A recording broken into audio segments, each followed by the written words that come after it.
नमस्कार दोस्तों, आज हम आपको शनिवार व्रत कथा सुनाते हैं। इसे ध्यान से सुनिएगा। एक समय में स्वर्गलोक में सबसे बड़ा कौन है के प्रश्न पर 9 ग्रहों में वाद विवाद हो गया। यह विवाद इतना बड़ा कि आपस में भयंकर युद्ध की स्थिति बन गई।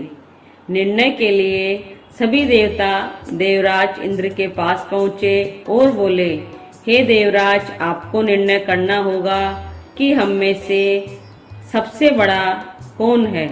देवताओं का प्रश्न सुनकर इंद्र उलझन में पड़ गए। फिर उन्होंने सभी को पृथ्वीलोक में उज्जैनी नगरी में राजा विक्रमादित्य के पास चलने का सुझाव दिया। उज्जैनी पहुंचकर सब देवताओं ने अपना प्रश्न राजा विक्रमादित्य से पूछा, तो वह भी कुछ देर के लिए परेशान हो उठे, क्योंकि सभी देवता अपनी अपनी शक्तियों के कारण महान थे। किसी को भी छोटा या बड़ा कह देने से उनके क्रोध के प्रकोप से भयंकर हानि पहुंच सकती थी। अचानक राजा विक्रमादित्य को एक उपाय सूझा और उन्होंने विभिन्न धातुओं सोना, चांदी, कांसा, तांबा, जस्ता, अभ्रक व लोहे के 9 आसन बनवाए। धातुओं के गुणों के अनुसार सभी आसनों को एक दूसरे के पीछे रखकर उन्होंने सभी देवताओं को अपने अपने सिंहासन पर बैठने को कहा। देवताओं के बैठने के बाद राजा विक्रमादित्य ने कहा, आपका निर्णय तो स्वयं हो गया। जो सबसे पहले सिंहासन पर विराजमान है वही सबसे बड़ा है। राजा विक्रमादित्य के निर्णय को सुनकर शनि देवता ने सबसे पीछे आसन पर बैठने के कारण अपने को छोटा जानकर क्रोधित होकर कहा, हे राजन, तुमने मुझे सबसे पीछे बैठाकर मेरा अपमान किया है। तुम मेरी शक्तियों से परिचित नहीं हो।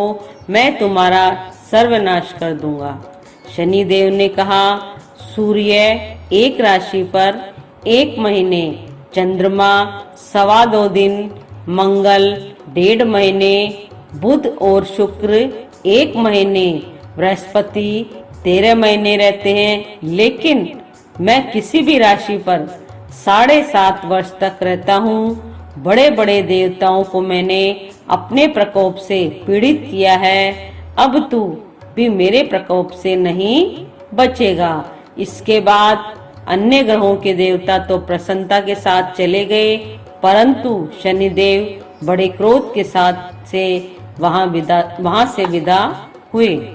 विक्रमादित्य से बदला लेने के लिए एक दिन शनिदेव ने घोड़े के व्यापारी का रूप धारण किया और बहुत से घोड़ों के साथ उज्जैनी नगरी पहुंचे। राजा विक्रमादित्य ने राज्य में किसी घोड़े के व्यापारी के आने का समाचार सुना तो अपने अश्वपाल को कुछ घोड़े खरीदने को भेजा। घोड़े बहुत कीमती थे। अश्वपाल ने जब वापस लौटकर इस बारे में राजा विक्रमादित्य को बताया तो वह खुद आकर एक सुंदर और शक्तिशाली घोड़ा पसंद किया। घोड़े की चाल देखने के लिए राजा जैसे ही उस घोड़े पर सवार हुए, वह बिजली की गति से दौड़ पड़ा। तेजी से दौड़ता हुआ घोड़ा राजा को दूर एक जंगल में ले गया और फिर वहां राजा को गिराकर गायब हो गया। राजा अपने नगर लौटने के लिए जंगल में भटकने लगा, पर उसे कोई रास्ता नहीं मिला। राजा को भूख प्यास लग गई। बहुत घूमने पर उसे एक चरवाहा मिला। राजा ने उससे पानी मांगा। पानी पीकर राजा ने उस चरवाहे को अपनी अंगूठी दे दी और उससे रास्ता पूछकर जंगल से निकलकर पास के नगर में चला गया। नगर पहुंचकर राजा एक सेठ की दुकान पर बैठकर कुछ देर आराम किया। राजा के कुछ देर दुकान पर बैठने से सेठ जी की बहुत बिक्री हुई। सेठ ने राजा को भाग्यवान समझा और उसे अपने घर भोजन पर ले गया। सेठ के घर में सोने का एक हार खूंटी पर लटका हुआ था। राजा को उस कमरे में छोड़कर सेठ कुछ देर के लिए बाहर चला गया। तभी एक आश्चर्यजनक घटना घटी। राजा के देखते देखते सोने के उस हार को खूंटी निगल गई। सेठ ने जब हार गायब देखा तो उसने चोरी का संदेह राजा पर किया और अपने नौकरों से कहा कि इस परदेसी को रस्सियों से बांधकर नगर के राजा के पास ले चलो। राजा ने विक्रमादित्य से हार के बारे में पूछा तो उसने बताया कि खूंटी ने हार को निगल लिया। इस पर राजा क्रोधित होकर चोरी करने के अपराध में विक्रमादित्य के हाथ पांव काटने का आदेश दे दिया।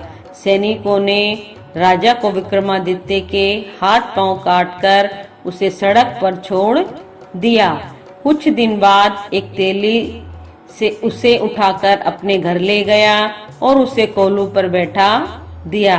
राजा आवाज देकर बैलों को हाँकता रहता। इस तरह तेली का बैल चलता रहा और राजा को भोजन मिलता रहा। शनि के प्रकोप की 7.5 पूरी होने पर वर्षा ऋतु प्रारंभ हुई। एक रात विक्रमादित्य मेघ मल्हार गा रहा था। तभी नगर की राजकुमारियां मोहिनी रथ पर सवार उस घर के पास से गुजरी। उसने मल्हार सुना तो उसे अच्छा लगा और दासी को भेजकर गाने वाले को बुला लाने को कहा। दासी लौटकर राजकुमारी को अपंग राजा के बारे में सब कुछ बता दिया। राजकुमारी उसके मेघ मल्हार से बहुत मोहित हुई और सब कुछ जानते हुए भी उसने अपंग राजा से विवाह करने का निश्चय किया।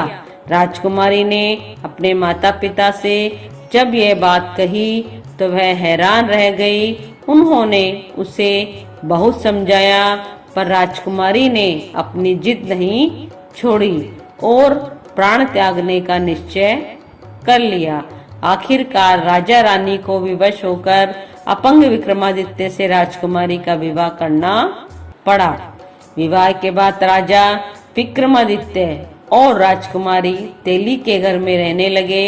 उसी रात स्वप्न में शनिदेव ने राजा से कहा, राजा तुमने मेरा प्रकोप देख लिया।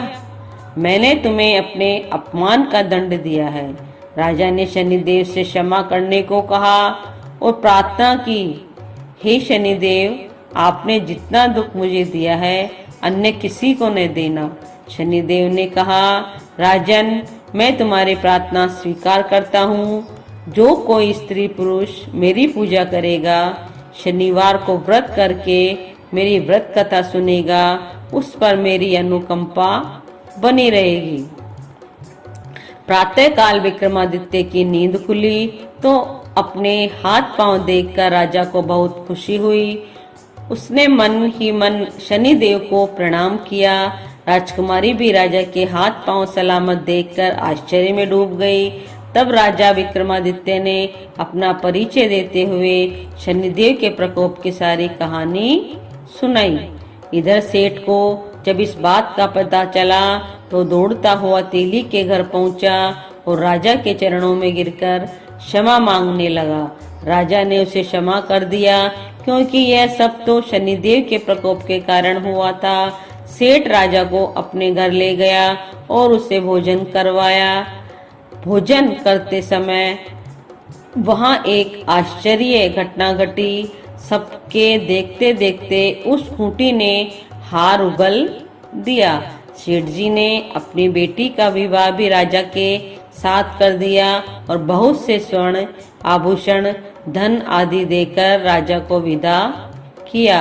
राजा विक्रमादित्य राजकुमारी मोहिनी और सेठ की बेटी के साथ उज्जैनी पहुंचे तो नगर वासियों ने हर्ष के साथ उनका स्वागत किया।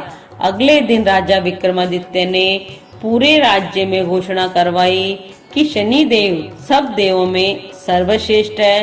प्रत्येक स्त्री पुरुष शनिवार को उनका व्रत करे और व्रत कथा अवश्य सुने।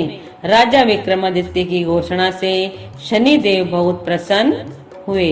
आपको ये कहानी कैसी लगी, इसे लाइक कीजिए, सब्सक्राइब कीजिए और बने रहिए चैनल के साथ। जय जय श्री राधे।